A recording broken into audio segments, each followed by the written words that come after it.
അസ്സലാമു അലൈക്കും. ജാസ്മിൻ ഖാലിദുമായി കൂടുതൽ അടുത്തു. എന്നും നിങ്ങൾ എൻ്റെ കൂടെ ഉണ്ടായിരുന്നെങ്കിൽ എന്ന് ഞാൻ ആഗ്രഹിക്കുകയാണ്.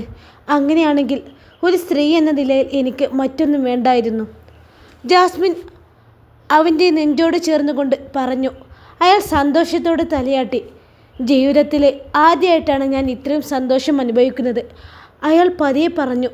നീ സുന്ദരിയാണ് ശരിക്കും? അവൾ ചോദിച്ചു. അയാൾ അവളുടെ നെറ്റിയിൽ അമർത്തി ചുംബിച്ചു.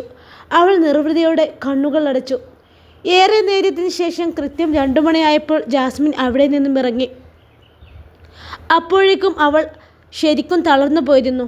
അവൾ റൂമിലെത്തിയപ്പോൾ ജമാൽ നല്ല ഉറക്കത്തിൽ തന്നെയാണ്. അയാളെ ഉണർത്താതെ അവൾ ബാത്റൂമിലേക്ക് കയറി. ബാത്റൂമിലെ കണ്ണാടിയിൽ തൻ്റെ ശരീരഭാഗങ്ങൾ ചുവന്നു തുടച്ചു നിൽക്കുന്നത് അവൾ കണ്ടു. ഓർത്തു പോയപ്പോൾ മണിക്കൂറുകൾ ഓർത്തപ്പോൾ അവളുടെ ദേഹത്തെ രോമങ്ങൾ പോലും എഴുന്നേറ്റ് നിന്നു. വന്യമായ അയാളുടെ കരുത്ത് ഓർത്തപ്പോൾ അവൾക്ക് വീണ്ടും അയാളെ കാണണമെന്ന് തോന്നി.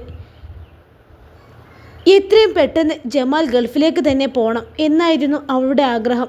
ഖാലിദിനോട് അക്കാര്യം പറഞ്ഞപ്പോൾ അയാൾക്കും സന്തോഷമായിരുന്നു. അങ്ങനെയാണെങ്കിൽ അവൾ ഗൾഫിലേക്ക് പോകുന്നതുവരെ തൻ്റെ ഫ്ലാറ്റിൽ താമസിക്കാമെന്ന് അയാൾ പറയുകയും ചെയ്തു. അയാൾക്ക് കോഴിക്കോട് ഒരു ഫ്ലാറ്റുണ്ട്. അവിടെ ആരും താമസമില്ല. അതിൽ താമസിക്കുകയാണെങ്കിൽ പറ്റുന്ന സമയമെല്ലാം താനും കൂടാമെന്ന് അയാൾ പറയുകയും ചെയ്തു. അത് ഓർത്തതും അവളുടെ ചുണ്ടിലൊരു മന്ദഹാസം വിരിഞ്ഞു. പതിവില്ലാതെ ഏറെ സമയമെടുത്താണ് അവൾ കുളിച്ചത്. കുളി കഴിഞ്ഞ് അവൾ പുറത്തിറങ്ങി. അപ്പോഴും ജമാൽ നല്ല ഉറക്കത്തിലായിരുന്നു. അവൾ അയാളെ വിളിച്ചില്ല. പകരം കൊണ്ടുവന്നതിൽ ഏറ്റവും മനോഹരമായ വസ്ത്രം തന്നെ ധരിച്ചു. പിന്നെ മേക്കപ്പ് ഇട്ടതിന് ശേഷം കണ്ണാടിയിൽ നോക്കി. പതിവില്ലാതെ തൻ്റെ മുഖത്തൊരു തുടിപ്പുള്ളത് പോലെ അവൾക്ക് തോന്നി. അവൾ ജമാലിനെയും ഖാലിദിനെയും ഒന്ന് താരതമ്യം ചെയ്തു നോക്കി. എന്തുകൊണ്ടും മികച്ചത് ഖാലിദ് തന്നെയാണെന്ന് അവൾക്ക് മനസ്സിലായി. അവൾ ഫോണും എടുത്ത് പുറത്തേക്കിറങ്ങി ഖാലിദിൻ്റെ നമ്പറിലേക്ക് വിളിക്കാൻ നോക്കിയതാണ്. അപ്പോഴേക്കും അവളുടെ ഫോണിലേക്ക് ഒരു കോൾ വന്നു. പരിചയമില്ലാത്തൊരു നമ്പറായിരുന്നു. അവൾ ആ കോൾ അറ്റൻഡ് ചെയ്തു. ഹലോ, ഇത് ജാസ്മിൻ അല്ലേ? ഒരു പെൺസ്വരമായിരുന്നു അത്. അതെ, ആരാണിത്? എൻ്റെ പേര് ജമീല. ഞാനേ സൗദിയിലാണ് ജോലി ചെയ്യുന്നത്. നിങ്ങളുടെ ഭർത്താവും ഞാനും തമ്മിൽ അടുപ്പത്തിലായിരുന്നു. എന്നെ വിവാഹം കഴിക്കാമെന്ന് പറഞ്ഞതാണ്. ഞങ്ങൾ 2 പേരും എല്ലാ മാസവും ഒരു ദിവസം ഒരുമിച്ച് താമസിക്കാറുണ്ടായിരുന്നു. അവൾക്ക് പെട്ടെന്ന് എന്താണ് പറയേണ്ടതെന്ന് മനസ്സിലായില്ല. തൻ്റെ ഭർത്താവിൻ്റെ അവിഹിതത്തെക്കുറിച്ചാണ് സംസാരിക്കുന്നത്. എന്നാൽ അവൾക്ക് അങ്ങനെ സങ്കടമൊന്നും തോന്നിയില്ല. സൗദിയിൽ ഒരുപാട് ചുറ്റിക്കളികൾ ജമാലിനുള്ള കാര്യം അവൾക്ക് അറിയാമായിരുന്നു. ജാസ്മിൻ, എന്നോട് ക്ഷമിക്കണം കേട്ടോ. ഇതൊന്ന് നിങ്ങളോട് പറയണമെന്ന് കരുതിയല്ല. നിങ്ങളെ വിവാഹം കഴിച്ചത് ഞാൻ ഇന്നാണ് അറിയുന്നത്. കുറേ തവണ വിളിച്ചു നോക്കി. എന്നാലേ അവൻ്റെ ഫോൺ സ്വിച്ച് ഓഫാണ്. നാട്ടിലെ നമ്പർ എൻ്റെ കയ്യിലുണ്ടായിരുന്നില്ല. അങ്ങനെയാണ് ഞാൻ ജമാലിനെ തിരഞ്ഞ് അയാൾ സൂപ്പർ മാർക്കറ്റിൽ പോകുന്നത്. അപ്പോഴാണ് ഞാൻ കാര്യങ്ങളൊക്കെ അറിയുന്നത്. ജമാലിൻ്റെ നാട്ടിലെ ഫോൺ നമ്പറും നിങ്ങളുടെ ഫോൺ നമ്പറും സൂപ്പർ മാർക്കറ്റിൽ നിന്നും എനിക്ക് തന്നു ഒരാൾ. ജമാലിനെ ഞാനൊരു 10 തവണയെങ്കിലും വിളിച്ചു നോക്കി. അയാൾ ഫോൺ എടുക്കുന്നില്ല. നിങ്ങളെ വിളിക്കണോ വേണ്ടയോ എന്ന് ഞാൻ കുറേ തവണ ആലോചിച്ചു. നിങ്ങളോട് അയാൾ എന്താണ് പറഞ്ഞത് എന്നൊന്നും എനിക്കറിയില്ല. അയാളുടെ സ്വഭാവം വളരെ മോശാട്ടോ. ഇപ്പോഴാണ് ഞാൻ അയാളുടെ പല ബന്ധങ്ങളും അറിയുന്നത്. അതൊന്ന് നിങ്ങളെ അറിയിക്കുക എന്ന് കരുതിയാണ് ഞാൻ ഫോൺ ചെയ്തത്. താങ്ക്സ്, അവൾ പെട്ടെന്ന് പറഞ്ഞു. അവൾക്ക് എന്തെന്നില്ലാത്ത സന്തോഷം തോന്നി. ജമാലിനെ വരച്ച വരിയിൽ നിർത്താനുള്ളൊരു മാർഗമാണ് തെളിഞ്ഞു കിട്ടിയിരിക്കുന്നത്. ജമീലയെ കരുവാക്കി ഒരു കളി കളിക്കാം എന്നവൾ കരുതി. എനിക്ക് ഇതൊന്നും അറിയില്ലായിരുന്നു കേട്ടോ. ഞാൻ ഡൈവോഴ്സായി നിൽക്കുന്ന സമയത്താണ് അവനെ പരിചയപ്പെടുന്നത്. എനിക്ക് വേറെയും കല്യാണാലോചനകൾ വരുന്നുണ്ടായിരുന്നു. അപ്പോൾ ജമാൽ നമ്മളെ എല്ലാവരെയും ചതിക്കുകയായിരുന്നു അല്ലേ? എന്നെ ആയിരുന്നു. നിങ്ങളോടുള്ള സ്നേഹം ആത്മാർത്ഥമായിരിക്കും. അതല്ലേ നിങ്ങളെ കല്യാണം കഴിച്ചത്? എങ്ങനെയെങ്കിലും ജമാലിനെയും ജാസ്മിനെയും തമ്മിൽ തല്ലിക്കുക എന്നതായിരുന്നു അവളുടെ ഉദ്ദേശം. എന്നെയും ചതിക്കുകയായിരുന്നു. ഇങ്ങനെ കണ്ട പെണ്ണുങ്ങളുടെ കൂടെയൊക്കെ കറങ്ങി നടക്കുന്നവനാണ് എൻ്റെ ഭർത്താവ് എന്നറിയുന്നത് തന്നെ എത്ര അപമാനമാണ്. എനിക്കിനി കൂടുതലൊന്നും ആലോചിക്കാനില്ല. ജമീല എന്നെ വിളിച്ചത് നന്നായി. അല്ലെങ്കിൽ ഞാൻ അയാളുടെ തനി സ്വഭാവം മനസ്സിലാക്കുമായിരുന്നില്ലല്ലോ. അയ്യോ ജാസ്മിൻ, അങ്ങനെയൊന്നും പറയരുത്. ജമാലിനൊരു തെറ്റ് പറ്റിയതായിരിക്കും. നീ വേണ്ട അതൊക്കെ ക്ഷമിച്ച് മുന്നോട്ട് പോവാൻ. ആണുങ്ങൾ ആവുമ്പോൾ ചളി കണ്ടാൽ ചവിട്ടും, വെള്ളം കണ്ടാൽ കഴുകുകയും ചെയ്യും. അതിലൊന്നും ഇത്ര ടെൻഷൻ ആവാനില്ല. നമ്മൾ പെണ്ണുങ്ങൾ വേണമല്ല കണ്ടില്ല കേട്ടില്ല എന്ന് നടിക്കാൻ. അങ്ങനെ പറഞ്ഞാൽ പറ്റൂല. അതെങ്ങനെ? നിക്കാഹ് കഴിക്കുന്നതിന് മുമ്പേ ഞാനൊരു 10 തവണയെങ്കിലും ചോദിച്ചിട്ടുണ്ട്. അന്നേരಕ್ಕೆ നീയല്ലാതെ മറ്റാരും എൻ്റെ ജീവിതത്തിൽ ഇതുവരെ ഉണ്ടായിട്ടില്ല എന്നാണ് എന്നോട് പറഞ്ഞത്. ഒരു കല്യാണം കഴിച്ചിരുന്നു എന്നത് കൂടി അറിയുന്നത് ഞാൻ നിക്കാഹ് കഴിഞ്ഞതിന് ശേഷമാണ്. അതൊരു പാവം പിടിച്ച പെണ്ണായിരുന്നു. 2 ചെറിയ പെൺമക്കളുണ്ട്. ഇതൊക്കെ ഞാൻ ആരോട് പറയാനാണ്? ഞാൻ എന്തായാലും പെട്ടു. ഞാനൊരു കാര്യം ചെയ്യാം, എത്രയും പെട്ടെന്ന് ഈ ബന്ധത്തിൽ നിന്നും ഒഴിവാകാം. നിങ്ങൾ തമ്മിൽ വേണമെങ്കിൽ കല്യാണം കഴിച്ചോളൂ. നീ പറഞ്ഞത് കേട്ടപ്പോൾ എനിക്ക് അവനോടുള്ള ഇഷ്ടമൊക്കെ പോയി. അയ്യോ, ജമീല അറിയാതെ വിളിച്ചുപോയി. എങ്കിലും അവളുടെ മനസ്സിൽ ചിരിയായിരുന്നു. ഞാനേ അങ്ങനെയൊന്നും ഉദ്ദേശിച്ച് പറഞ്ഞതല്ല കേട്ടോ. എൻ്റെ സങ്കടം കൊണ്ട് വിളിച്ചതാണ്. ആരും പറഞ്ഞിട്ട് എനിക്ക് വിശ്വാസമാകുന്നില്ല. എല്ലാവരും പറഞ്ഞത് ജമാൽ ചതിക്കുമെന്നാണ്. പക്ഷെ ഞാനത് വിശ്വസിച്ചില്ല. അത് കേട്ടിരുന്നെങ്കിൽ ഇത്ര സങ്കടം വരില്ലായിരുന്നു. ഞാനിനി എല്ലാവരോടും എന്തു പറയും? ഇതാണ് പറ്റിയ സമയമെന്ന് ജാസ്മിൻ മനസ്സിലോർത്തു. ജമീലയെ ഇങ്ങോട്ട് വിളിച്ചു വരുത്തിയാൽ എങ്ങനെയുണ്ടാവുമെന്നായിരുന്നു അവളുടെ അടുത്ത ചിന്ത. തൊട്ടു മുന്നിൽ അവളെ കാണുമ്പോൾ ജമാലിൻ്റെ മുഖം വിളറി കടലാസ് പോലെയാകുമെന്ന് അവൾ കണക്ക് കൂട്ടി. ജമാലിനെ തൻ്റെ കാൽച്ചുവട്ടിലാക്കാൻ കിട്ടിയ അവസരമാണെന്ന് ഇതെന്ന് അവളുടെ മനസ്സ് മന്ത്രിച്ചു. അത് എന്തായാലും നന്നായി. അല്ലെങ്കിലും അയാൾ വലിയ സമർത്ഥനാണെന്ന് അയാൾക്ക് തോന്നുമായിരുന്നു. പഠിച്ചോനെ, ഇങ്ങനെ ഒരാളുടെ കെണിയിലാണല്ലോ ഞാൻ വന്ന് പെട്ടത്. ജാസ്മിൻ പറഞ്ഞത് കേട്ട് ജമീല മനസ്സിൽ ചിരിച്ചു. ജമാലിന് ഇനി ഒരു സ്വൈര്യവും കിട്ടില്ല എന്ന് അവൾക്ക് തോന്നി. അല്ലെങ്കിലും അയാൾക്ക് അത് തന്നെ വേണം. സാരമില്ലെന്ന്, അയാൾക്ക് നിന്നോട് സ്നേഹമുള്ളത് കൊണ്ടാണല്ലോ നിന്നെ കല്യാണം കഴിച്ചത്. അതൊന്നും എനിക്കറിയില്ല. ജമീലയ്ക്ക് എന്താണ് ഇവിടെ ജോലി? ഞാനിവിടെ ഹോസ്പിറ്റലിൽ ക്ലീനിങ് സ്റ്റാഫാണ്. ഹോസ്പിറ്റലിൽ വന്നപ്പോഴാണ് ജമാലിനെ പരിചയപ്പെടുന്നത്. ഞാൻ കുറേ തവണ വേണ്ട എന്ന് പറഞ്ഞതാണ്. പക്ഷേ എന്നെ ഇഷ്ടമാണെന്ന് പറഞ്ഞപ്പോൾ ഞാനും ഒരു പെണ്ണല്ലേ, എനിക്കും ഉണ്ടാകില്ലേ സ്നേഹിക്കാനും സ്നേഹിക്കപ്പെടാനുള്ളൊരു മനസ്സ്. എൻ്റെ വീട്ടുകാർക്ക് എൻ്റെ പണം മാത്രം മതി. എൻ്റെ അനിയത്തിമാരുടെ വരെ കല്യാണം കഴിഞ്ഞു. അവർക്കൊക്കെ കുട്ടികളുമായി. അങ്ങനെ സങ്കടപ്പെട്ട് നിൽക്കുമ്പോഴാണ് കല്യാണം കഴിച്ചോളാം എന്ന് പറഞ്ഞ് ജമാൽ വരുന്നത്. ഞങ്ങൾ ഒരുമിച്ച് താമസിക്കാറുമുണ്ട്. കാര്യങ്ങളൊക്കെ പറഞ്ഞു വന്നപ്പോഴേക്കും അവസാനം ജമീല കരഞ്ഞുപോയി. കല്യാണം കഴിച്ചതാണെന്നും 2 കുട്ടികളുണ്ടെന്നും എന്നോട് പറഞ്ഞിരുന്നു. ആരും അറിയാതെ 2ാമത്തെ കല്യാണം കഴിക്കാമെന്നായിരുന്നു എന്നോട് പറഞ്ഞത്. അങ്ങനെയാവുന്നതിലും എനിക്ക് വിരോധമൊന്നുമില്ലായിരുന്നു. എൻ്റെ സൗന്ദര്യത്തിനും പ്രായത്തിനും അനുസരിച്ച് വേറൊരു ബന്ധം കിട്ടൂല എന്ന കാര്യം എനിക്കറിയാമായിരുന്നു. ജാസ്മിന് സങ്കടം വന്നു. നിരാലംബയായ ഒരു പെണ്ണിനെയാണ് ശാരീരിക ആവശ്യങ്ങൾക്ക് വേണ്ടി ജമാൽ ചതിച്ചത് എന്ന് പെട്ടെന്ന് തന്നെ അവൾക്ക് മനസ്സിലായി.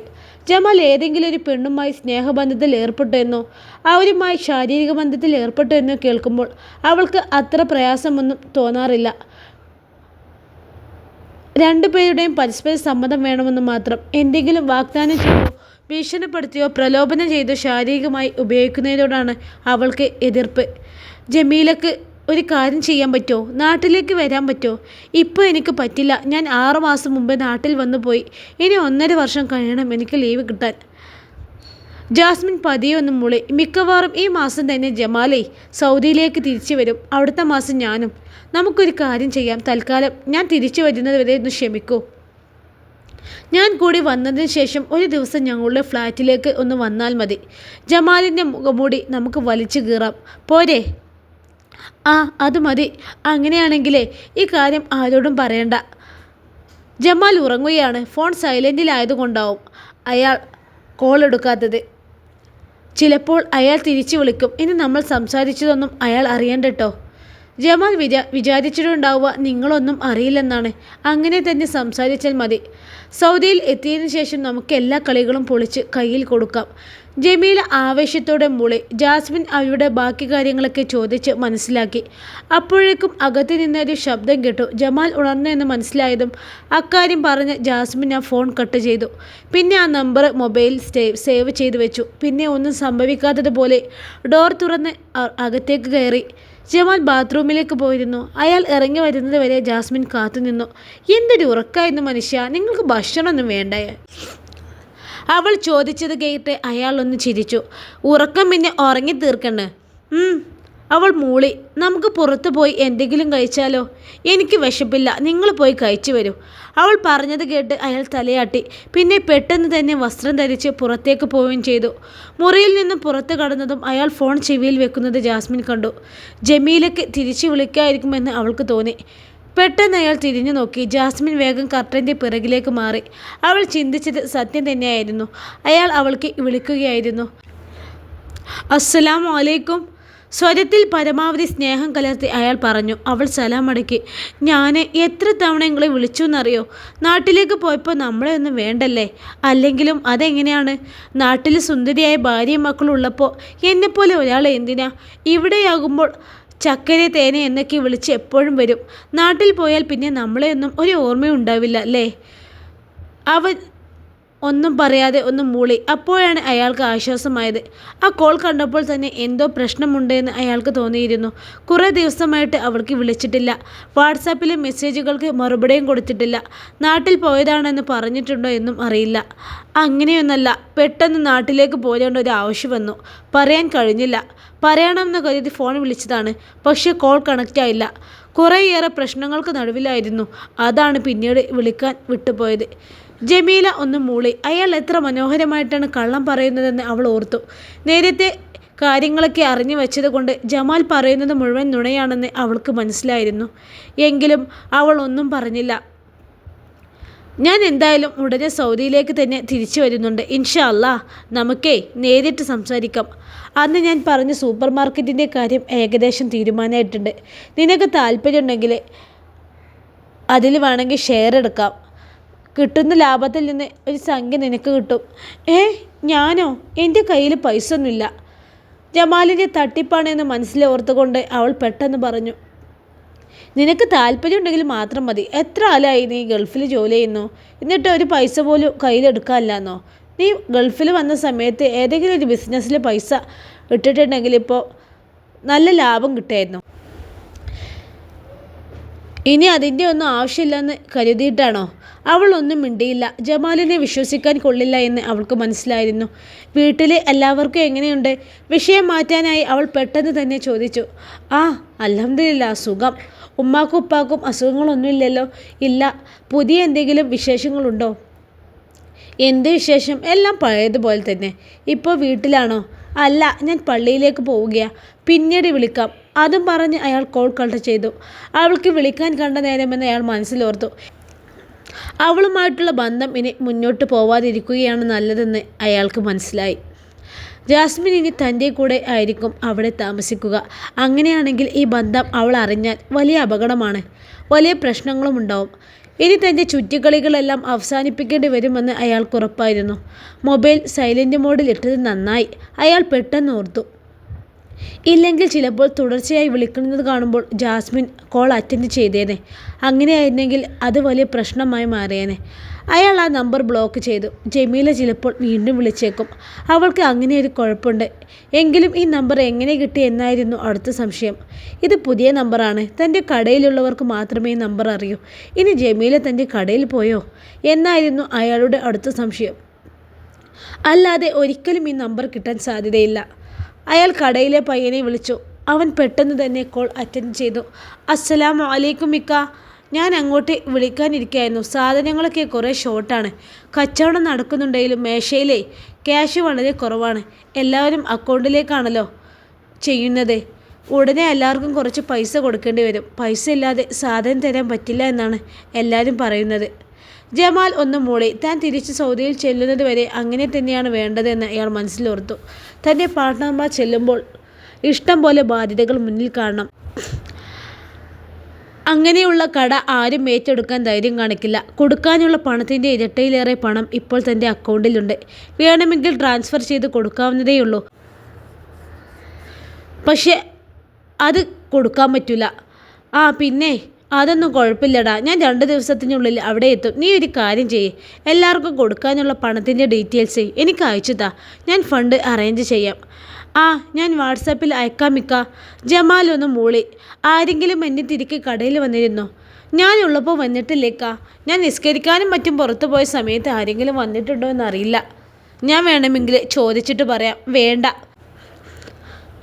ഞാൻ വെറുതെ ചോദിച്ചു എന്നുള്ളൂ. അവൻ അറിഞ്ഞിട്ടില്ല എന്ന് ജമാലിന് മനസ്സിലായി. കടയിൽ 2 പണിക്കാർ കൂടെയുണ്ട്. അവരോട് ഈ വിഷയം സംസാരിക്കാൻ പറ്റില്ല. ജമീല അവരുടെ അടുത്താണ് എത്തിയതെങ്കിൽ നമ്പർ അവർ കൊടുത്തിരിക്കും. അവർ രണ്ടുപേരും അല്പം പിശകാണ്. നല്ല 2 സ്റ്റാഫിനെ കിട്ടിയാൽ രണ്ടിനെയും പിരിച്ചുവിടണമെന്ന് അയാൾ മനസ്സിലോർത്തു. എന്നാൽ ജമീലയും ജാസ്മിനും കൂടി അയാൾക്ക് വലിയൊരു പണി കൊടുക്കാനുള്ള പദ്ധതിയിലാണെന്ന് അയാൾ സ്വപ്നത്തിൽ പോലും കരുതിയില്ല. ഇൻഷാ അല്ലാഹ് ഈ കഥയുടെ ബാക്കി ഭാഗവുമായി നാളെ കാണാം. അസ്സലാമു അലൈക്കും.